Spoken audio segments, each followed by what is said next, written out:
Assalamualaikum warahmatullahi wabarakatuh. Perkenalkan, nama saya Narifana Iksan dengan nomor DP 1801071014. Baiklah, saya akan menjelaskan tentang nilai intrinsik. Nilai saham yang menentukan harga wajar suatu saham mencerminkan nilai saham yang sebenarnya sehingga tidak terlalu mahal. Perhitungan nilai intrinsik ini adalah mencari nilai sekarang dari semua aliran kas di masa mendatang. Perhitungan nilai intrinsik. Yang pertama yaitu analis perusahaan atau company analysis, menggunakan data yang berasal dari keuangan perusahaan seperti laba, dividen yang dibayar, penjualan, dan lainnya sebagainya. Yang kedua yaitu analis teknis atau technical analysis, menggunakan data pasar dari saham seperti harga dan volume transaksi saham. Analisis fundamental. Dalam analisis fundamental ada dua pendekatan untuk menghitung nilai intrinsik saham, yaitu yang pertama yaitu pendekatan dengan nilai sekarang atau present value approach. Yang kedua yaitu pendekatan PER atau PER ratio approach. Pendekatan dengan nilai sekarang atau present value approach disebut dengan metode kapitalisasi laba atau capitalization of income method. Komponen dalam penentuan nilai saham dengan pendekatan nilai sekarang adalah aliran kas, arus kas atau laba perusahaan disebut dengan arus dividen. Nilai perusahaan dapat ditentukan dengan mendiskonto nilai arus kas atau cash flow di masa depan menjadi nilai sekarang sebagai berikut.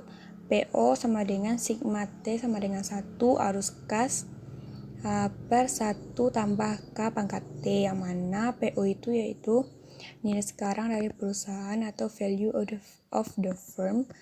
T periode waktu KT dari T sama dengan 1 sampai dengan sedangkan K yaitu suku bunga diskonto atau discount rate atau tingkat pengembalian yang diinginkan atau required rate of return.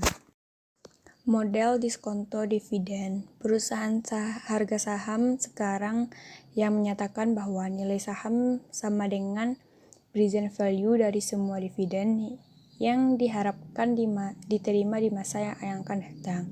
PO sama dengan D1 per 1 tambah K pangkat 1 ditambah D2 per 1 tambah K pangkat 2 ditambah dengan D seterusnya dan dibagi dengan 1 tambah K pangkat seterusnya. Pembayaran dividen tidak teratur. Ada beberapa perusahaan membayar dividen dengan tidak teratur, yaitu dividen tiap-tiap periode tidak mempunyai pola yang jelas. Untuk periode-periode tertentu tidak membayar dividen sama sekali, seperti saat dalam periode masa rugi atau dalam periode kesulitan likuidasi. Dihitung menggunakan rumus model diskonto dividen. Contoh soal yang pertama yaitu diramalkan bahwa PT XYZ akan membayar dividen sebesar 4 $4,24 dan 4,30 untuk 3 tahun yang akan datang. Pada tahun ketiga akan mengantisipasi menjual saham dengan harga pasar sebesar $83,48. Berapakah harga saham apabila diketahui 12% expected return-nya? Jawabnya yaitu PO sama dengan $4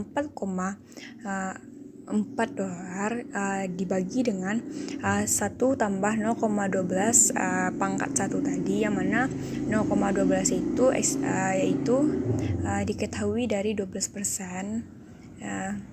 ditambah pangkat 1 yaitu tahun pertama, ditambah dengan 4,30 dibagi dengan 1 tambah 0,12 pangkat 2 yaitu tahun kedua, dan ditambah dengan 4,30 ditambah dengan 83,48 yaitu karena pada tahun ketiga itu akan menjual saham sebesar saham dengan harga pasarnya sebesar 83,48 dibagi dengan 1 tambah 0,12 pangkat 3 yaitu tahun ketiga. Jadi hasil keseluruhannya yaitu 70,72 dolar. Soal yang kedua, suatu perusahaan membayar dividen selama 5 periode sebesar 2.000, 2.500, 0, 800, dan 2.100. Diasumsikan bahwa tingkat bunga diskonto adalah konstan sebesar 20% tiap periodenya. Diperkirakan pada akhir tahun kelima, investor dapat menjual saham sebesar 5.000, maka nilai intrinsik saham ini pada lembarnya adalah sebesar PO sama dengan 2.000 dibagi dengan 1 tambah 0,2 pangkat 1. 0,2 ini dapat dari 20%, pangkat satunya tahun pertama ditambah dengan 2.500 dibagi 1 tambah 0,2 tahun kedua, pangkat 2 ditambah 0 dibagi 1 tambah 0,2 pangkat 3 tahun ketiga, ditambah 800 dibagi 1 tambah 0,2 pangkat 4 dan ditambah 2.100 tambah 5.000 per 1 tambah 0,2 pangkat 5. Jadi hasilnya yaitu 4.812.64.